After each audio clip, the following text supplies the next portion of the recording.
mahasiswi Akademi Kebidanan Wirausaha Nusantara, bertemu kembali dengan saya di mata kuliah agama. Baik, saya akan mengulang materi yang sudah saya sampaikan beberapa waktu yang lalu, ya. Kemudian saya akan melanjutkan untuk berikutnya. Baik, seperti yang sudah saya informasikan di pertemuan terakhir, mahasiswi semuanya, bahwa untuk membangun sebuah keluarga, ya, keluarga yang sejahtera, maka kita harus melalui beberapa tahapan, ya, proses-prosesnya.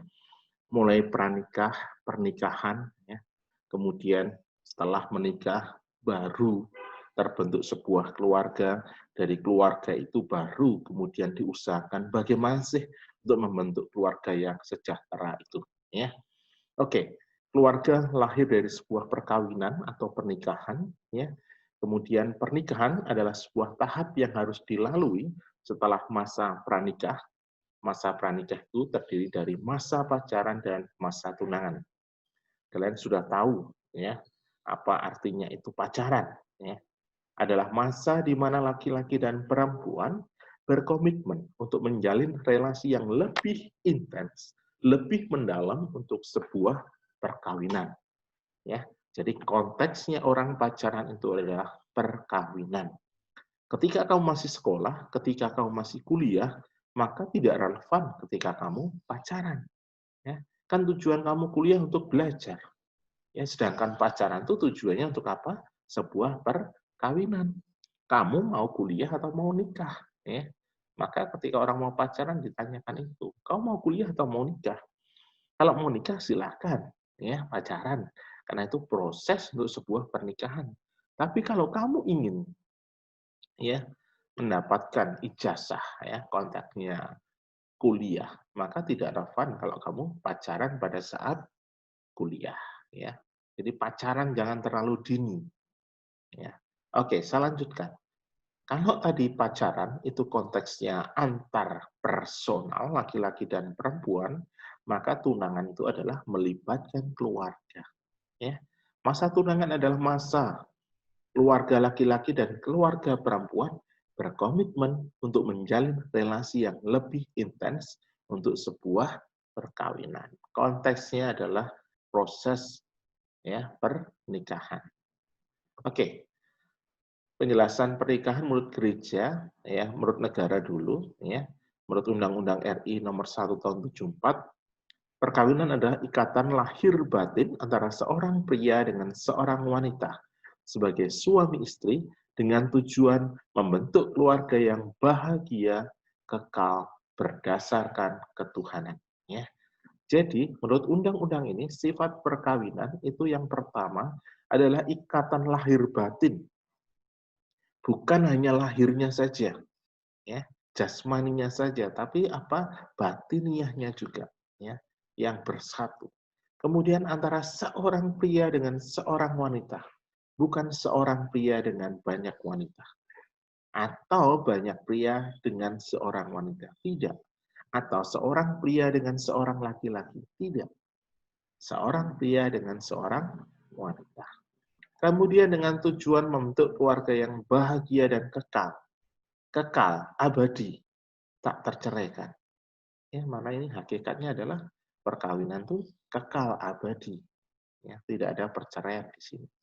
Kemudian berdasarkan ketuhanan yang Maha Esa. Artinya apa? Ya, disahkan di depan pemuka agama. Ini konteks definisi menurut negara.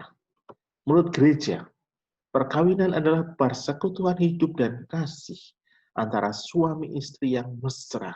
Lihat kata mesra, ya. Kemudian yang diadakan oleh Sang Pencipta, dikukuhkan dengan hukum-hukumnya, dibangun oleh perjanjian pernikahan atau persetujuan pribadi yang tak dapat ditarik kembali. Ya. Jadi, menurut gereja, ciri dari perkawinan itu adalah persatuan hidup dan kasih. Jadi pernikahan itu hidup, bukan sesuatu yang statis, tetap, tapi hidup, dinamis, ada pertumbuhan di situ. Kalau di awal pernikahan cintanya masih kecil, maka semakin lama cinta itu harus semakin besar. Karena ini adalah hidup berkembang. Ya, kemudian ada kasih, seperti yang difirmankan oleh Paulus. Kasih itu apa? Silakan dicek. Ya, di Korintus 13. Kasih itu sabar, ya, tidak sombong. Nah, ini butuh dalam persekutuan hidup, itu butuh yang namanya kesabaran.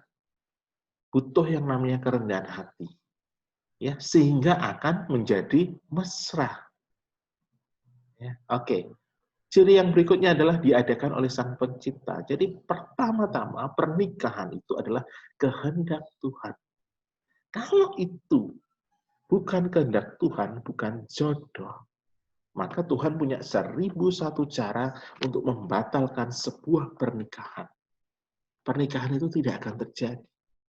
Tapi karena pernikahan itu adalah jodoh kehendak Tuhan, maka Tuhan punya 1001 cara untuk mempertemukan, untuk mempersatukan. Atas dasar itulah, maka karena ini adalah kehendak Tuhan, maka tidak ada yang namanya konsep perceraian. Ya. Oke. Berikutnya, tujuan perkawinan.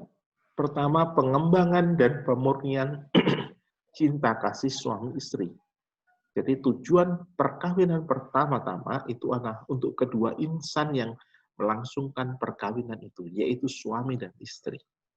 Mengembangkan dan memurnikan. Tadi definisi gereja apa? Persekutuan hidup. Nah, ini ada perkembangan di situ. Kemudian pemurnian, iya. Ya, cinta pertama itu mesti terjadi karena mungkin unsur lahiriah. Oh, suamiku ganteng, oh istriku cantik. Itu harus dimurnikan. Karena dalam perjalanan waktu pernikahan itu bukan karena cantik, bukan karena ganteng, tapi karena hati. Hati yang bersatu. Maka ini dibutuhkan pemurnian cinta. Tujuan yang kedua baru kelahiran anak. Anak itu adalah bonus. Maka menjadi tujuan yang kedua, bukan tujuan yang utama. Ya, oke, dan seterusnya. Baik, membangun keluarga itu bukan sesuatu yang mudah. Kesejahteraan dan keharmonisan keluarga bukan tanggung jawab pada salah satu anggota keluarga, bukan hanya tanggung jawab ayah atau tanggung jawab ibu, tetapi tanggung jawab bersama, ayah, ibu, dan anak. Setiap anggota keluarga mempunyai peran dan tanggung jawab yang sama. Maka bangunan keluarga menjadi kuat, menjadi kokoh, karena pilar kehadiran anggotanya, baik ayah, ibu, maupun anak. Ya, kamu mahasiswi sebagai anak, kamu punya peran yang sama dengan mereka. Ya. Bagaimana dengan keluarga kita? Coba kita lihat. Ya. Baik tidaknya keluarga kita tergantung juga bagaimana kehadiran kita selama ini. Jangan hanya menuntut ayah, jangan hanya menuntut ibu, tapi tuntut dirimu. Apa peranmu dalam keluarga? Apakah kehadiran kamu dalam keluarga itu menyokong ya kekokohan keluarga atau sebaliknya? Apakah kita hadir sebagai pendukung kebaikan atau sebaliknya? Apa peran kita dalam keluarga? Jadi, untuk kesejahteraan keluarga, itu butuh kerjasama dari semua anggota keluarga.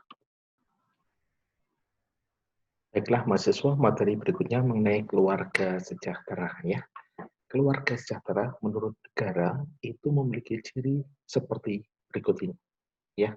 Yang pertama, itu keluarga dibentuk berdasarkan atas perkawinan yang sah. Kalau perkawinannya tidak sah sesuai dengan negara, ya tidak dicatat dalam catatan sipil, maka itu termasuk keluarga yang tidak sejahtera. Yang kedua, keluarga sejahtera itu mampu memenuhi kebutuhan hidup spiritual dan material yang layak. Ya. Kemudian yang ketiga, bertakwa kepada Tuhan Yang Maha Esa. Kemudian yang keempat, ya, memiliki hubungan yang serasi, selaras, dan seimbang antara anggota keluarga, antar keluarga, dan dengan masyarakat atau lingkungan. Ya. Jadi itu adalah ciri keluarga sejahtera menurut negara. Ya. Ada di pasal 1 ayat 11 Undang-Undang RI nomor 10 tahun 92 ya. Oke, kalau menurut gereja seperti apa ya? Kalau menurut gereja, keluarga sejahtera adalah keluarga yang mampu mewujudkan hak-hak, kebutuhan-kebutuhan mendasar, kebaikan dan nilai-nilai keluarga. Ya, kalau menurut gereja, jadi itu lebih pada mewujudkan hak, kebutuhan, ya, kemudian kebaikan dan nilai-nilai dalam keluarga. Oke, sejahtera menurut aspeknya itu ada 7 aspek, yaitu aspek fisik, aspek psikis, aspek intelektual, aspek budaya atau kultural, aspek religius atau keimanan, aspek moral, dan aspek sosial. Ya, oke. Contohnya aspek fisik itu bagaimana, Pak? Ya, bagaimana keluarga itu bisa memenuhi kebutuhan sandang, pangan, dan papan. Ya, itu aspek fisik. Kalau contoh aspek psikis itu apa? Ya, bagaimana hubungan antar keluarga, kedekatan antar keluarga. Kalau aspek intelektual berarti bagaimana ya kebutuhan untuk uh, sekolah, ya, kemudian kebutuhan untuk memiliki pengetahuan yang lebih tinggi, itu bisa diwujudkan. Aspek budaya ya kita bermasyarakat, ya berbudaya. Religius ya keimanan, aspek moral itu kebaikan, aspek sosial itu aspek bermasyarakat. Ya. Oke, berikutnya mengenai hak dan kewajiban suami, istri, dan anak. Di dalam keluarga sejahtera, semua hak dan kewajiban itu harus diwujudkan. Hak suami, istri, maupun hak dari seorang anak. Ya, oke. Berperan sebagai ayah bunda terhadap anak. Ini adalah hubungannya ya. Kewajiban orang tua terhadap anak, contohnya apa? Pendidikan fisik, ya, pendidikan psikis, afektif, pendidikan intelektual, pendidikan sosial budaya, pendidikan religius, pendidikan moral. Itu kewajiban orang tua terhadap anak. Sebaliknya, kewajiban anak terhadap orang tua apa? Ya, kasih, terima kasih, hormat, dan taat. Ya.